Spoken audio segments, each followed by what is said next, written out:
अंधी गार के कैदी रेहान, कबीर और मुस्तफा तीनों कॉलेज की बोर्डिंग में रूममेट थे और तीनों ही आईटी के शुबे में थर्ड ईयर का सेशन कंप्लीट करके एक हफ्ता की छुट्टी के लिए कहीं घूमने का प्रोग्राम बना रहे थे। तब उनका कश्मीर की वादी की सैर करके अपने इन लम्हात को यादगार बनाने पर इत्तेफाक हुआ, जिस पर तीनों ने ही अपने इस प्रोग्राम के बारे में अपने वालिदैन को कॉल करके आगाह कर दिया था। अगरचे तीनों के ही वालिदैन उनके इस तरह इतनी दूर जाने पर फिक्रमंद थे, लेकिन चूंकि उनका मुसलसल 3 साल से एक दूसरे से अच्छा दोस्ती का ताल्लुक था, जिसकी वजह से उनके वालिदैन को कभी किसी किस्म की परेशानी का सामना नहीं करना पड़ा था। इसलिए तीनों के एक साथ होने की वजह से उनके घर वाले मुतमईन थे। अगली सुबह ही सुबह तीनों ने अपने बैग लिए, जिसमें मुख्तसर सा सामान था, यानी कपड़ों के 2 जोड़े, टूथपेस्ट, ब्रश, साबुन वगैरह। तीनों एक टैक्सी के जरिए बस स्टॉप पर पहुंचे। बस का मुसलसल 12 घंटे का सफर करके श्रीनगर पहुंचे और यहां से पहलगाम आए, जहां रात को एक होटल में स्टे किया। सुबह मामल टेम्पल देखने निकल खड़े हुए। टेम्पल से वापसी पर इस इलाके की सैर के लिए पहाड़ से नीचे की जानिब जंगल में जाती एक पगडंडी पर चलते हुए जगह जगह रुकते और कुदरत के उन हसीन नजारों को अपने मोबाइल कैमरे से कैप्चर करते जाते।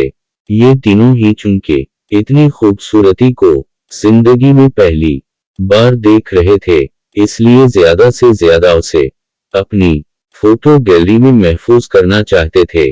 उसी वजह से इन्हें वक्त गुजरने का एहसास ही नहीं हुआ और वो पहाड़ों में इतनी दूर निकल आए कि जहां दूर दूर तक आबादी का कोई नाम वो निशान नहीं था और पहाड़ों की ये मशहूर किन खूबसूरती इन्हें अपनी लपेट में लिए हुए थी।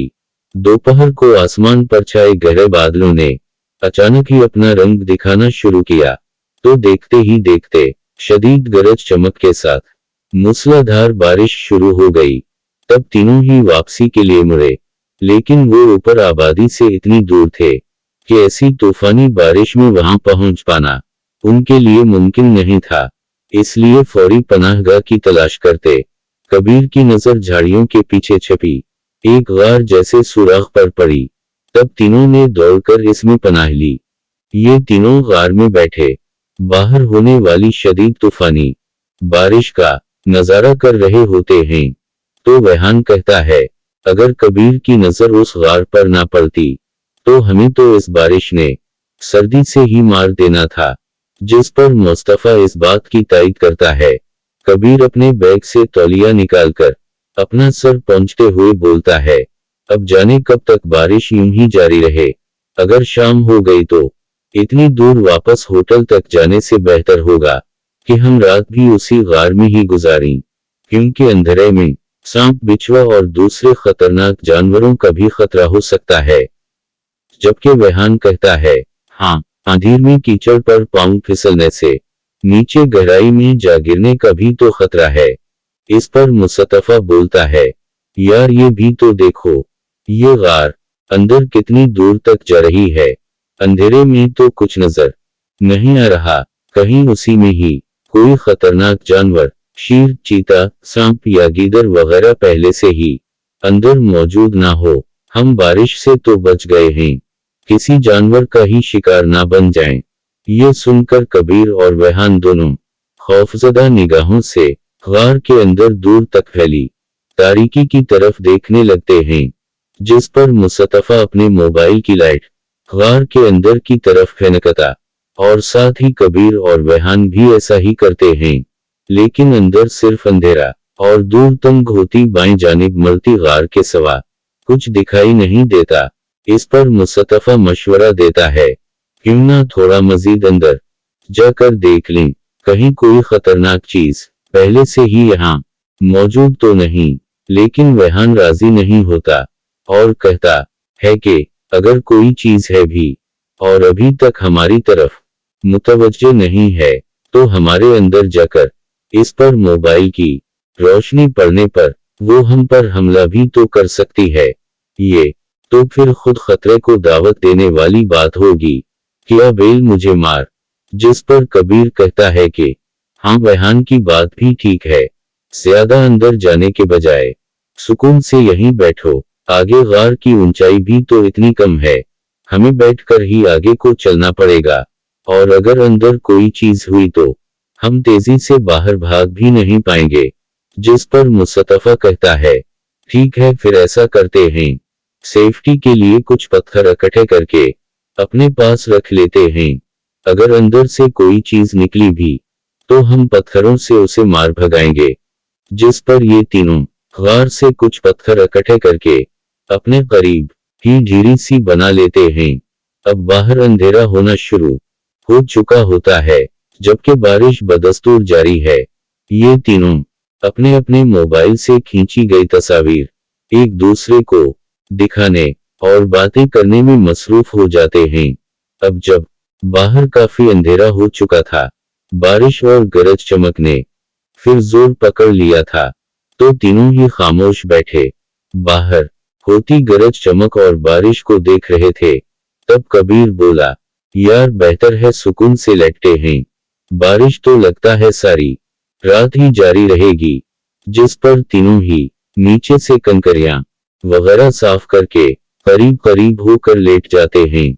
सबसे पहले कबीर के हल्के हल्के खराटों की आवाज गार में गूंजती है, जिस पर मुस्तफा भी नयन के आहोश में चला जाता है, लेकिन रेहान हिफाजत के लिए इकट्ठे किए गए कुछ पत्थर अपने करीब करके और गार के अंदर की जानिब अपना रुख फेर के लेट जाता है, लेकिन ये सोचकर खुद को जगाए रखने की कोशिश करता है कि कम अज कम हम में से कोई एक तो जागता रहे, कि अगर कोई चीज गार के अंदर से आए तो वो सबको इस खतरे से आगाह कर सके। लेकिन उसी जागने की कोशिश में ही नामालूम कब रेहान की भी आंख लग जाती है। अचानक एक जोरदार धमाके की आवाज पर तीनों ही हड़बड़ा कर उठ बैठते हैं। गार में बिल्कुल गोप अंधेरा, जैसे अभी जमीन को किसी ने जोर से हिलाया हो। तब मुस्तफा की आवाज गार में गूंजती है, ये किया हुआ है, तुम दोनों ठीक तो हो। जिस पर कबीर और रेहान दोनों एक साथ हाँ बोलते हैं, जबकि कबीर अंधेरे में हाथ से जमीन को टटोलते हुए अपना मोबाइल तलाश करके इसकी लाइट ऑन करता है। गार गर्दो गुबार से भरी होती है और सानस में मिटी जाने से तीनों ही खानस रहे होते हैं। उसी दौरान रेहान और मुस्तफा भी अपना अपना मोबाइल ऑन करते हैं। तब इन्हें अंदाजा होता है कि गार के दहाने को किसी चट्टान ने बंद कर रखा है। दरअसल शदीद बारिश में होने वाली लैंडस्लाइडिंग में एक बड़ी चट्टान ऊपर से सरककर उनकी गार को मुकम्मल तौर पर बंद कर चुकी थी। तीनों गार के मुंह पर आकर चट्टान को हटाने के लिए मिलकर जोर लगाते हैं, लेकिन थोड़ी देर में ही इन्हें अंदाजा हो जाता है कि इस पत्थर को हटाना तो दूर की बात, इसे तो हिलाना भी उनके बस की बात नहीं। अब तीनों खौफजदा होकर एक दूसरे की तरफ देखने लगते हैं। तब मुस्तफा कहता है, लगता है ये गार ही हमारी कब्र बनेगी।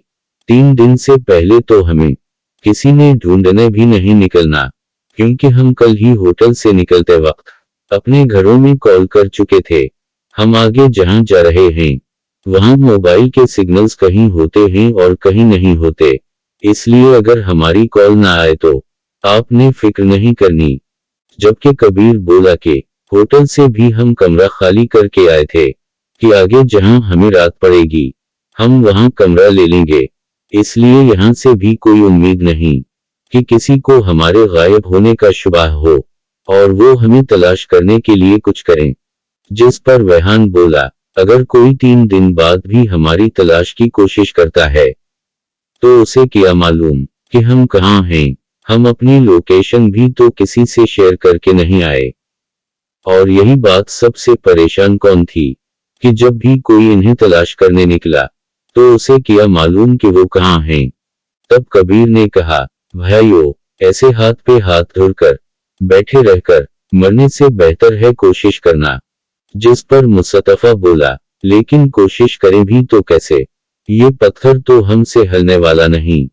तब कबीर बोला, सबसे पहले तो अपने मोबाइलों की पावर ऑफ कर दो, क्योंकि रोशनी का सिर्फ यही एक जरिया हमारे पास है। अगर उनकी चार्जिंग खत्म हो गई तो फिर तो हम यहाँ देखने के काबिल भी नहीं रहेंगे। वैसे भी तो यहाँ पर किसी किस्म के सिग्नल नहीं आ रहे कि हम रेस्क्यू के लिए किसी को कॉल कर सकें। इसलिए मेरा मशवरा है, हम सिर्फ एक मोबाइल को इस्तेमाल करेंगे जब तक उसकी चार्जिंग है। इसके बाद दूसरा ऑन करेंगे। इसलिए जब तक हम यहाँ से निकलने का कोई प्लान नहीं सोच लेते, तब तक सब मोबाइल ऑफ ही रखें।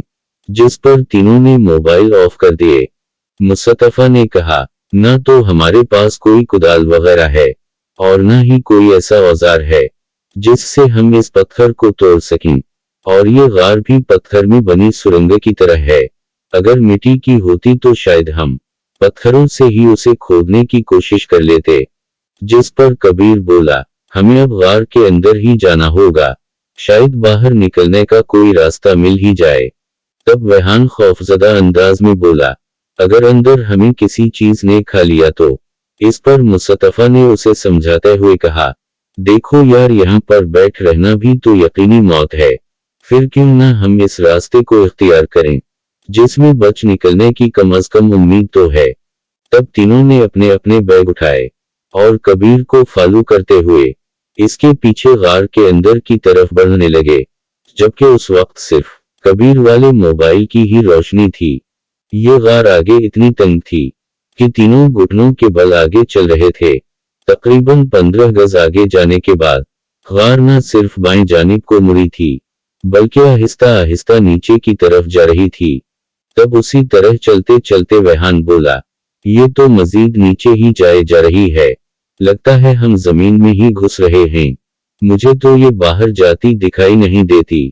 अचानक ही कबीर जो सबसे आगे था वो रुक गया और पीछे आने वाले दोनों को भी वहीं रुकने की आवाज दी और साथ ही पीछे मुड़कर देखते हुए बताया, आगे यकदम कुएं जैसी गहराई है। जिस पर मुस्तफा ने पूछा, गहराई कितनी है और गहराई में नीचे ये गार किसी सिमत मरती दिखाई दे रही है या बंद है? तो कबीर ने जवाब दिया, 12 फीट के करीब गहराई है। हाँ, नीचे बाएं जानिब मरती दिखाई देती है, लेकिन नीचे कूद गए तो वापस ऊपर आना मुमकिन नहीं होगा। तब पीछे से रेहान बोला, इतनी ऊंचाई से कूदने पर तो टांगी ही टूट जानी है। जिसके जवाब में कबीर ने कहा, नहीं, टांगी तोड़ने वाली गहराई तो नहीं। हाँ, झटका तो लगेगा ही, लेकिन मसला तो वापस ऊपर ना आ पाने का है। जिस पर मुस्तफा बोला, ऊपर भी तो रास्ता बंद ही है, इस लिए आगे बढ़ना ही मुनासिब है। अलबत्ता पहले हम तीनों के बैग नीचे फेंक दो, जिन पर गिरने से चोट नहीं आएगी, क्योंकि इन बैगों में सिर्फ कपड़े ही थे या साबुन, टूथपेस्ट वगैरह था। तब कबीर ने तीनों के बैग नीचे फेंके और फिर खैर की दुआ करते हुए कूद गया। इसके नीचे गिरते ही दोनों ने एक साथ ही आवाज दी, ठीक तो हो? जिस पर नीचे संभल कर खड़ा होते हुए कबीर ने कहा, हाँ बिल्कुल ठीक हूँ। और फिर बाएं जानिब गार के अंदर झांकते हुए बोला, ये गार आगे को जा रही है, तुम लोग भी बारी बारी कूदाओ। हाँ, सीधा ही कूदना, कहीं साइड से सर ना टकराए। ये कहकर कबीर ने उनके कूदने की जगह पर रोशनी डाली। जहां पहले मुस्तफा ने छलांग लगाई और इसके हट जाने के बाद रेहान भी कूद गया। यहाँ भी गार काफी तंग थी, बल्कि कहीं कहीं तो इन्हें तकरीबन लेटकर ही आगे जाना पड़ रहा था, लेकिन जिंदगी बचाने की आस में वो तीनों इस बात पर मुत्तफिक हो चुके थे कि जहां तक उनसे बन पड़ा वो अपनी कोशिश जारी रखेंगे। अब एक जगह जहां गार नीचे को जाती हुई दाएं जानिब मुड़ी तो सामने काफी कुशादा जगह थी और पानी के बहाव की आवाज भी सुनाई दे रही थी, जो आगे एक और मुंसलिक चैनल से बाएं साइड से आ रहा था और दाएं जानिब जा रहा था। और गार के ये दोनों रुख काफी ऊंचे और चौड़े थे, जिन्हें साल हर साल से गुजरने वाले सैलाबी पानी ने बहुत कुशादा कर दिया था। लेकिन उस वक्त तो पानी सिर्फ एक तंग नाली की तरह ही बह रहा था। यहाँ पहुंचकर तीनों एक साथ आमने सामने बैठकर बात करने के काबिल हुए थे। ये पानी बहुत ही ठंडा था, जैसे कहीं बर्फ के पिघलने से आ रहा हो। तीनों ने यहाँ पहुंचकर जब मोबाइल में टाइम देखा तो उस वक्त रात के 1:27 हो रहे थे, जबकि उस वक्त सुबह 6 बजे के करीब का टाइम था जब उनकी गार के दहाने पर चट्टान गिरी थी, जिससे ये तीनों जागे थे। और तकरीबन आधे घंटे बाद ही इन्होंने वहां से गार के अंदर की तरफ चलने का सफर शुरू कर दिया था। गोया अब तक वो मुसलसल 19 घंटे की जदोजहद कर चुके थे, लेकिन इन्हें वक्त गुजरने का एहसास तक नहीं हुआ था। अब जब इन्होंने टाइम देखा तो तीनों को ही थकावट का एहसास होने लगा। तब मुस्तफा बोला, इतनी कोशिश के बाद तो अब आराम करना बनता ही है। जिस पर कबीर ने कहा, हाँ कुछ देर रेस्ट कर लेते हैं, लेकिन ज्यादा देर नहीं, मालूम नहीं आगे हमें और कितना वक्त इन्हीं गारों में घूमना पड़े। अब तो मुझे भूख भी लग रही है। तो रेहान बोला, बिस्किट के 2 पैकेट मेरे बैग में थे, अब मालूम नहीं उनका क्या बना होगा, क्योंकि हमने इन्हीं बैगों पर ही तो छलांग लगाई थी। ये कहते हुए रेहान ने अपने बैग की ज़िप खोली। अंदर दोनों पैकेट फटे हुए थे और बिस्किट चौड़ा बन चुके थे। तब मुस्तफा ने अपने बैग से अपनी शर्ट निकाल कर नीचे बिछाई और रेहान के बैग का एक एक कपड़ा इस पर झाड़ा और आखिर में बैग को भी उल्टा करके इस पर झाड़कर बिस्किटों का चौरा इकट्ठा किया, जिसे तीनों ने खाया और ऊपर से गार का बहता हुआ ठंडा पानी खूब सर होकर पिया, जिससे तीनों ने ही अपना पेट भरा हुआ महसूस किया। फिर उसी कुशादा जगह की एक साइड साफ करके तीनों एक दूसरे के करीब होकर लेट गए और मोबाइल की पावर ऑफ कर दी। थकावट इस कदर शदीद थी कि कुछ ही देर में तीनों मेहनत की वादियों में चले गए। उसके साथ ही इस कहानी का पहला हिस्सा अपने इख्तिताम को पहुंचता है।